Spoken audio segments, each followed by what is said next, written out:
লা ইলাহা ইল্লাল্লাহু মুহাম্মাদুর রাসূলুল্লাহ। আমার ভাইয়েরা, বন্ধুরা, এই দুনিয়ায় যত অপকর্ম, যত অন্যায়, যত অবিচার, যত জুলুম, যত চাঁদাবাজি, যত চুরি, যত ডাকাতি, যত ছিনতাই সম্পদের জন্য হয়। সম্পদের জন্য ভাই ভাইকে খুন করে, সম্পদের জন্য সন্তান বাবার সাথে দূরত্ব হয়, সম্পদের জন্য যত অন্যায় অবিচার সমাজের মধ্যে হয়, সম্পদ সম্পদ করে হয়।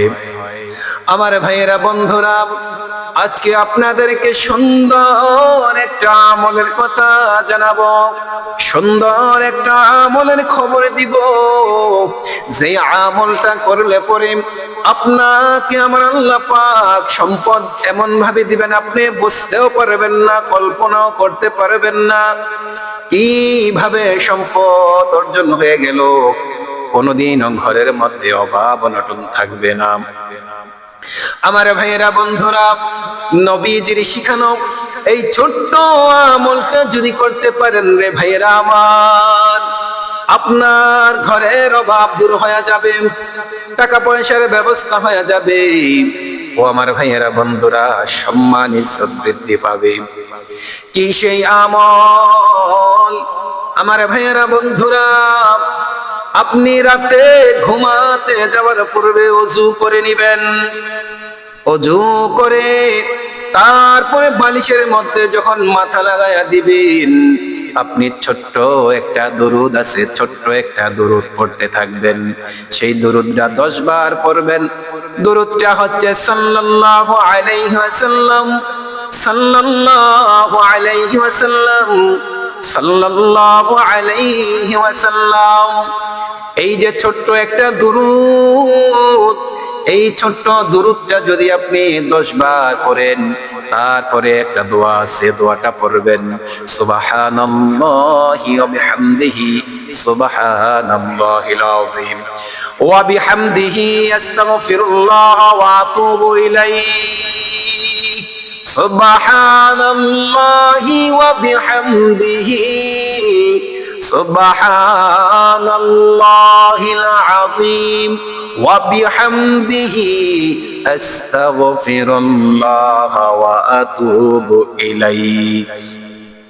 আমার সাথে সাথে আরো কয়েকবার পড়েন, সুবহানাল্লাহি ওয়া বিহামদিহি, সুবহানাল্লাহিল আযীম ওয়া বিহামদিহি আস্তাগফিরুল্লাহ ওয়া আতুবু ইলাইহি। আমার ভাইয়েরা, বন্ধুরা, ও আল্লাহর বান্দাগণ, এই যে ছোট্ট দোয়াটা গনে গনে 21 বার পড়বেন। 21 বার পড়ার পরে আবার 10 বার দুরূদ শরীফ পড়বেন, সাল্লাল্লাহু আলাইহি ওয়াসাল্লাম, সাল্লাল্লাহু আলাইহি ওয়াসাল্লাম, সাল্লাল্লাহু আলাইহি ওয়াসাল্লাম। এই দরুদটা আবার 10 বার পড়ে নিবেন। এরপরে ঘুমায়া যাবেন। আল্লাহর উপরে কেন রাখবেন? বিশ্বাস রাখবেন। আমার ভাইরা, বন্ধুরা, যেই আমলই আপনি করেন না কেন, আল্লাহর প্রতি যদি অগাধ বিশ্বাস না থাকে, আল্লাহর প্রতি যদি আপনার ভরসা না থাকে, আপনি যেই আমল করেন না কেন, যেই দোয়াই করেন না কেন, কোনোদিন আপনি ফল পাবেন না, কোনোদিন আপনি ফল পাবেন না। আপনার ইয়াকিন থাকতে হবে, আপনার বিশ্বাস থাকতে হবে। আর আল্লাহ পাকের উপর ইখলাস নিয়ে যদি এই আমলটা করেন, ইনশাআল্লাহ আপনার অভাবকে আমার আল্লাহ পাক দূর করে দিবে।